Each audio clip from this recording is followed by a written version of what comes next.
दूसरे विश्व युद्ध की समाप्ति को 80 साल बीत चुके हैं, लेकिन वैश्विक शांति की नींव फिर से डगमगाने लगी है। यूगोव के ताजा सर्वे के अनुसार अमेरिका और यूरोप के लोग 5 से 10 साल में तीसरे विश्व युद्ध की आशंका जता रहे हैं। रूस के साथ बढ़ता तनाव, अमेरिका की विदेश नीति और परमाणु हथियारों का खतरा इस डर की सबसे बड़ी वजह माना जा रहा है। सर्वे में शामिल 55% लोगों ने माना कि यह एक और वैश्विक युद्ध संभव है।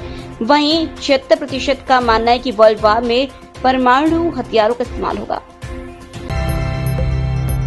केंद्रीय गृह मंत्री अमित शाह ने रविवार को कोलकाता में कहा कि ममता बनर्जी मुस्लिम वोट बैंक को खुश करने के लिए ऑपरेशन सिंदूर और वक्फ संशोधन कानून का विरोध कर रही है। ममता ऐसा करके देश की माताओं और बहनों का अपमान कर रही है।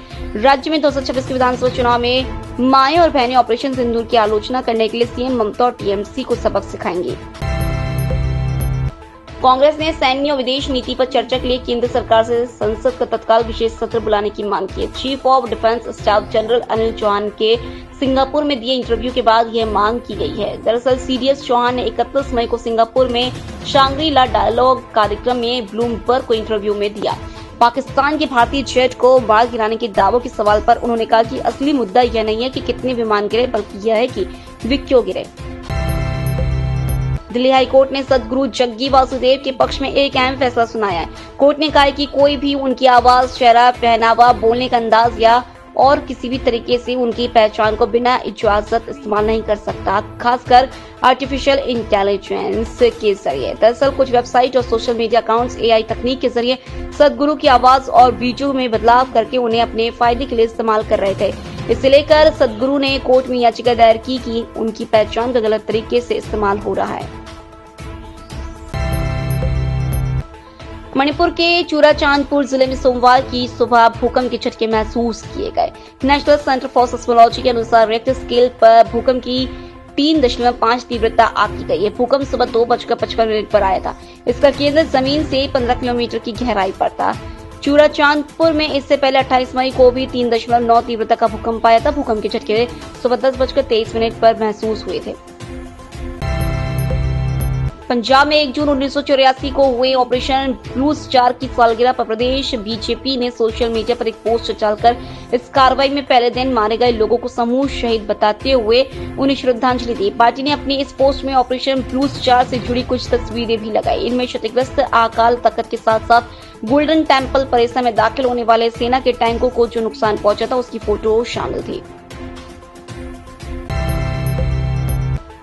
जेईई एडवांस 2025 का रिजल्ट जारी हो गया। एलन कोचिंग कोटा के क्लासरूम स्टूडेंट राजीव गुप्ता ने ऑल इंडिया टॉप किया है। उनकी पहली रैंक आई है। कोटा में पढ़ने वाले सक्षम जिंदल की दूसरी रैंक, अक्षत की 6वीं रैंक और देवेश की 8वीं रैंक आई है।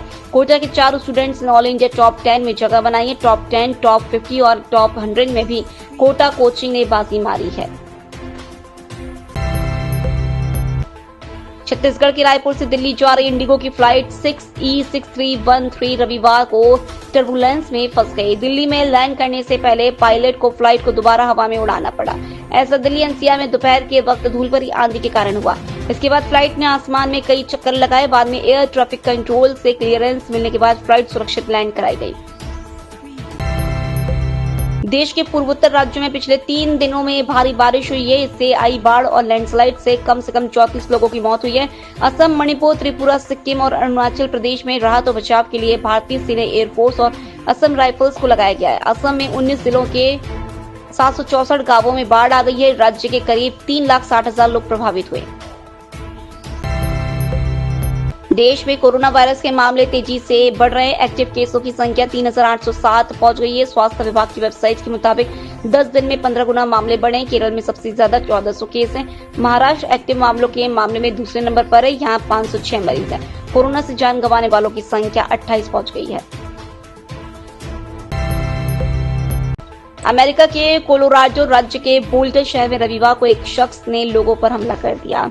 उसने लोगों पर मोलोटोव कॉकटेल फेंका, जिससे मौके पर आग लग गई। इस आग की चपेट में आने से कई लोग कुछ झुलस गए। घटना का एक वीडियो भी सामने आया है जिसमें एक शख्स मोलोटोव कॉकटेल फेंकते हुए दिखाई दे रहा है। ये हमला रन फॉर देयर लाइव्स नाम के एक ग्रुप की सभा के दौरान हुआ। ये ग्रुप गाजा में हमास की कैद में मौजूद इजरायली नागरिकों की रिहाई की मांग कर रहा था।